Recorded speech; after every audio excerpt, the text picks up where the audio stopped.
नमस्कार, सर्वांचं स्वागत आहे माझ्या नवीन व्हिडिओमध्ये. आजचा व्हिडिओचा टॉपिक हा रजिस्ट्रेशनच्या रिलेटेडच आहे. बऱ्याच विद्यार्थ्यांनी रजिस्ट्रेशन केलेले असेल. रजिस्ट्रेशन झाल्यानंतर बऱ्याच विद्यार्थ्यांना वाटत असेल की प्रोसेस संपलेली आहे आणि आता नेक्स्ट काय होणार? कारण की 2 ते 12 तारखेपर्यंत रजिस्ट्रेशनची मुदत आहे. तर 3 ते 13 तारखेपर्यंत व्हेरिफिकेशनची मुदत आहे. काही विद्यार्थ्यांनी आता 2 दिवसातच सर्व उरकलेलं असेल, रजिस्ट्रेशन झालं असेल, त्यांना रिसिप्ट मिळाली असेल आणि ते पुढच्या प्रोसेसची वाट पाहत असतील. या कंडिशनमध्ये ते आता असतील, तर त्यांच्या पुढे प्रश्न असेल, की आता आपल्याला किती दिवस अजून वाट पाहावी लागणार? पुढे ॲडमिशनमध्ये काय-काय प्रोसेसेस असणार? ही ॲडमिशन प्रोसेस किती दिवस चालणार? कॅप राउंडबद्दल काय? कॅप राउंडमध्ये किती राउंड होणार? या सगळ्या गोष्टीबद्दलची माहिती त्यांना इथून पुढे पाहायला मिळणार आहे. तर सुरुवातीला ही गोष्ट समजून घ्या, की रजिस्ट्रेशन होणं खूप महत्वाचं आहे. त्यामुळे कॅप रजिस्ट्रेशनची प्रोसेस तुम्ही पूर्ण केली असेल आणि डॉक्युमेंट व्हेरिफाय झाले असेल, तर ही तुमच्यासाठी आनंदाची बातमी आहे. कारण की तुम्ही आता त्या डॉक्युमेंट आणि रजिस्ट्रेशनच्या जोरावर पुढे आरक्षण असू द्या, तुमचं स्कॉलरशिप असू द्या, तुमच्या फीमध्ये जी काही सवलत आहे, त्या गोष्टी मिळायला आता काहीही हरकत नसणार आहे. म्हणून ही पहिली स्टेप होणं खूप गरजेचं होतं. पहिली स्टेप तुम्ही आरामात पूर्ण केल्यानंतर दुसरी स्टेप तुमची येणार आहे ती म्हणजे provisional merit list. Provisional merit list आल्यानंतर तुम्हाला माहिती चेक करायची. तुम्ही भरलेली माहिती व्यवस्थित आहे का? त्याच्यामध्ये काही चुका आहेत का? काही नावाचे चेंजेस आहेत? त्या सगळ्या गोष्टी तुम्हाला प्रोव्हिजनल लिस्ट आल्यानंतर पाहायच्या आहेत. त्याच्यानंतर तुम्हाला काय करायचंय, जर असतील, तर तुम्हाला ग्रीव्हन्स पिरियड दिला जाईल. ग्रीव्हन्स पिरियडमध्ये तुम्हाला त्या गोष्टी करेक्ट करण्यासाठी 2 ते 3 दिवस दिले जातात. 2 ते 3 दिवसामध्ये तुम्ही ॲप्लिकेशन करायचं आणि ग्रीव्हन्स पिरियडमध्ये आपली ती जी माहिती चुकीची आलेली आहे, ती माहिती चेंज करून घ्यायची. मग ग्रीव्हन्स पिरियडमध्ये तुम्ही एकदा करेक्ट केले, तुमचा जो काही रँक होता, तुम्ही समजा काही मुलांनी कॅटेगरी चुकीची निवडली असेल, काही जणांचे डॉक्युमेंट कंप्लीट नसतील, तर त्या सगळ्या गोष्टी सुधारित होऊन जेव्हा ते पुन्हा प्रोव्हिजनल लिस्ट चे सगळं व्हेरिफिकेशन झाल्यानंतर फायनल मेरिट लिस्ट येते. त्याच्यामध्ये तुमचा रँक, तुमची माहिती सगळ्या गोष्टी डिस्प्ले होतात.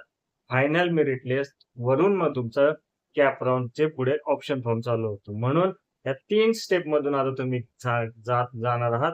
पहिली रजिस्ट्रेशन, डॉक्युमेंट व्हेरिफिकेशन आणि तिसरी म्हणजे प्रोव्हिजनल आणि फायनल मेरिट लिस्ट. त्याच्यामधला ग्रीव्हन्स पिरियड. ह्या सगळ्या गोष्टी झाल्यानंतर मग तुम्हाला ऑप्शन फॉर्म भरायला भेटणार. ऑप्शन फॉर्म भरायला ज्यावेळेस सुरुवात होईल त्याला आता ऑलरेडी कंप्लीटच झालेलं आहे. डॉक्युमेंट व्हेरिफिकेशन झालेलं आहे. अशा विद्यार्थ्यांनी आता काय करायचं, आता त्यांनी कॉलेज लिस्ट बनवायला सुरुवात करायची आणि कॉलेजेस आपल्या पर्सेंटाइलनुसार शोधायला सुरुवात करायची आहे. समजा तुम्हाला पर्सेंटाइल आहे 70 पर्सेंटाइलचे कोणकोणते कॉलेज आहेत? ते आपण ज्या रिजनमध्ये पाहतोय तिथे आहेत का? त्याचबरोबर पुण्यासारख्या ठिकाणी, मुंबईसारख्या ठिकाणी आपल्या पर्सेंटाइलला कोणते कॉलेज अवेलेबल आहेत? ह्याची एक लिस्ट आधी काढून घ्या. एक कागद, या कागदावर पहिल्यांदा कॉलेजचं नाव लिहा, त्याच्यापुढं त्याचा कोड लिहून ठेवा आणि त्याच्या प्रत्येक ब्रांचचा कट ऑफ तिथे मागच्या वर्षीचा बघा. तो लिहून ठेवल्यानंतर तुमच्याकडे 10 ते 20 किंवा 20 ते 30 कॉलेजची लिस्ट तयार झाली पाहिजे. म्हणजे तुम्हाला कॉलेज लिस्ट बनवता येईल. कॉलेज लिस्ट कशी बनवायची याच्यावर आपण सेपरेट व्हिडिओ बनवणारच आहे. आज फक्त मी तुम्हाला हिंट देतो, की तुम्ही काय करायचंय, फक्त कॉलेजची माहिती काढायला सुरुवात करा. 6-7 दिवसात तुम्हाला सगळ्या कॉलेजच्या बद्दल माहिती मिळून जाते. त्याच्यामध्ये मेन फॅक्टर चेक करा. त्या कॉलेजची माहिती काढताना वेबसाईट चेक करा. प्रत्येक कॉलेजची वेबसाईट तुम्हाला मिळून जाईल. त्याच्या लिंकवर गेल्यानंतर तुम्हाला तिथली माहिती मिळून जाईल. वेबसाईटवर डाटा कधी-कधी खूप फेक वाटू शकतो. त्याच्यासाठी त्याच्या अल्युमिनी, तिथले स्टुडंट या सगळ्यांना कन्सल्ट करा. ते तुम्हाला त्याच्याबद्दल सांगतील. कॉलेजची एकदा माहिती तुम्ही काढली, की तुम्हाला फक्त त्या कॉलेजची एक लिस्ट बनवून ठेवायची. कॉलेजची लिस्ट बनली, की तुम्हाला मग पुढे ऑप्शन फॉर्म भरताना ती रेडीमेड लिस्ट वापरता येईल. विथ ऑप्शन म्हणजे जे तुम्हाला ब्रांच निवडायची आणि त्याच्यात कॉलेज कोड असले पाहिजे. एवढी सिंपल गोष्ट तुम्हाला करायची आहे.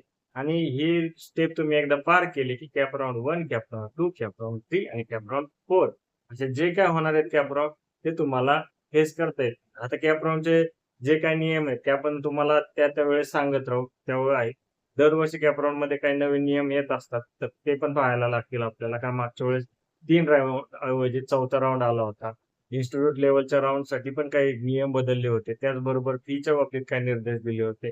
तसे ह्यावेळेस काय आले तर त्याच्याबद्दलही माहिती तुम्हाला आपण आपल्या चॅनल थ्रू देऊ. पण तुर्तास तरी कॅप राउंडबद्दल आता सध्या कोणतीही न्यूज नाही. जे शेड्यूल आहे ते आता 2 तारखे ते 20 जुलैपर्यंतच आलेलं आहे. तर 20 जुलैच्या पुढचं जे काही शेड्यूल आहे सीईटीवर त्याच्यावर आपण पुढच्या व्हिडिओमध्ये डिस्कसच करणार आहे.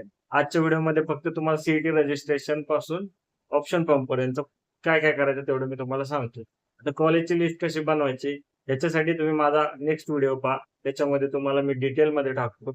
कोणते कॉलेज तुमच्यासाठी योग्य आहेत. त्याच्याबरोबर ते बनवायचे कसे, सेफ, ड्रीम कॉलेज आणि टार्गेट कॉलेज असे 3 वर्गवारी करून तुम्ही तुमची कॉलेजची लिस्ट कशी बनवू शकता हे तुम्हाला मी माझ्या नेक्स्ट पार्टमध्ये सांगणार आहे. सो तो व्हिडिओ नक्की धन्यवाद.